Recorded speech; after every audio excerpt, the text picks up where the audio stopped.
ಮುಂಬೈ ವಿರುದ್ಧ ಪಂದ್ಯಕ್ಕಾಗಿ ಆರ್ಸಿಬಿ ಮೂರು ದೊಡ್ಡ ಬದಲಾವಣೆ. ಹೇಗಿದೆ RCB playing 11? RCB versus Mumbai Indians May 10ನೇ ತಾರೀಕು 7:15 ರಾಯ್ಪುರದಲ್ಲಿ ನಡೆಯುತ್ತೆ ಈ ಒಂದು ಪಂದ್ಯ.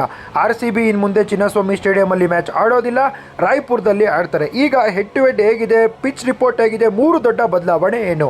RCB versus Mumbai Indians head to head ನೋಡೋದಾದರೆ 35 ಮ್ಯಾಚ್ ಆಡಿದ್ದಾರೆ.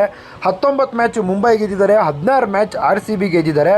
ಹೈಯೆಸ್ಟ್ ಸ್ಕೋರು 240 ಬಂದಿದೆ, ಲೋಯೆಸ್ಟ್ ಸ್ಕೋರು 111 ಬಂದಿದೆ. ಇದರಲ್ಲಿ ಗೊತ್ತಾಗುತ್ತೆ ಮುಂಬೈ ಇಂಡಿಯನ್ಸ್ ತಂಡ ಹೆಡ್ ಟು ಹೆಡ್ಡಲ್ಲಿ ಮುಂದೆ ಇದ್ದಾರೆ ಅಂತ. ಆದರೆ ಈ IPL ಅಲ್ಲಿ RCB ತಂಡ ಸ್ಟ್ರಾಂಗು, ಮುಂಬೈ ಇಂಡಿಯನ್ಸ್ ತಂಡ ವೀಕ್ ಅಂತಲೇ ಹೇಳ್ಬೋದು. ರಾಯ್ಪುರ್ ಸ್ಟೇಡಿಯಮಲ್ಲಿ ಇದುವರೆಗೂ 6 IPL ಮ್ಯಾಚಸ್ ಆಡಿದ್ದಾರೆ. ಫಸ್ಟ್ ಬ್ಯಾಟಿಂಗು 33% ಗೆದ್ದಿದ್ದಾರೆ, ಸೆಕೆಂಡ್ ಬ್ಯಾಟಿಂಗು 67% ಗೆದ್ದಿದ್ದಾರೆ. ಆವರೇಜ್ ವಿನ್ನಿಂಗ್ ಸ್ಕೋರು 146 ಅಷ್ಟೇ, ಹೈ ಸ್ಕೋರಿಂಗ್ ಗೇಮ್ ಅಂತೂ ಆಗೋದಿಲ್ಲ. RCB ತಂಡದಲ್ಲಿ ಮೂರು ದೊಡ್ಡ ಬದಲಾವಣೆ ಅಂತ ಹೇಳಿದ್ರೆ ಏನಪ್ಪ ಬದಲಾವಣೆ ಆಗಬೇಕು ನೋಡೋದಾದರೆ, ಬೆಥಲ್ ಜಾಗದಲ್ಲಿ ಜಾರ್ಡನ್ ಕಾಕ್ಸ್ ಅವರು ಓಪನಿಂಗ್ ಬರಬೇಕಾಗುತ್ತೆ. ಜಾರ್ಡನ್ ಕಾಕ್ಸ್ ಒಬ್ಬರು ವಿಕೆಟ್ ಕೀಪರು. ಜಿತೇಶ್ ಶರ್ಮಾ ಜಾಗದಲ್ಲಿ ವೆಂಕಟೇಶ್ ಅಯ್ಯರ್ ಬರಬೇಕಾಗುತ್ತೆ. Jitesh Sharma wicket keeper, Jordan Cox ಅವರು ವಿಕೆಟ್ ಕೀಪಿಂಗ್ ಮಾಡ್ತಾರೆ, ವೆಂಕಟೇಶ್ ಅಯ್ಯರ್ ಆಲ್ರೌಂಡರ್ ಆಗಿ ಆಡ್ತಾರೆ.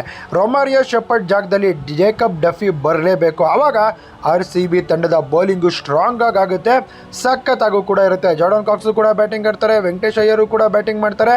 ಇದು RCBಯ ಪ್ಲೇಯಿಂಗ್ 11 ಆಗಿರುತ್ತೆ ಮುಂಬೈ ಇಂಡಿಯನ್ಸ್ ವಿರುದ್ಧ. ಮೂರು ದೊಡ್ಡ ಬದಲಾವಣೆ ಆದರೆ RCB ತಂಡ ಗೆಲ್ಲೋದಂತೂ ಗ್ಯಾರಂಟಿ. ಇದು RCB ತಂಡಕ್ಕೆ ಮಾಡು ಇಲ್ಲವೇ ಮಡಿ ಪಂದ್ಯ, ಗೆಲ್ಲಲೇಬೇಕಾದಂಥ ಅನಿವಾರ್ಯವಿದೆ. ವಿಡಿಯೋ ಇಷ್ಟ ಆದರೆ ಲೈಕ್ ಮಾಡಿ. ನಿಮ್ಮ ಪ್ರಕಾರ RCB ವರ್ಸಸ್ ಮುಂಬೈ ಇಂಡಿಯನ್ಸ್ ಮ್ಯಾಚಲ್ಲಿ RCB ಪ್ಲೇಯಿಂಗ್ 11 ಹೆಂಗಿರಬೇಕು ಅಂತ ಕಮೆಂಟ್ ಮಾಡಿ.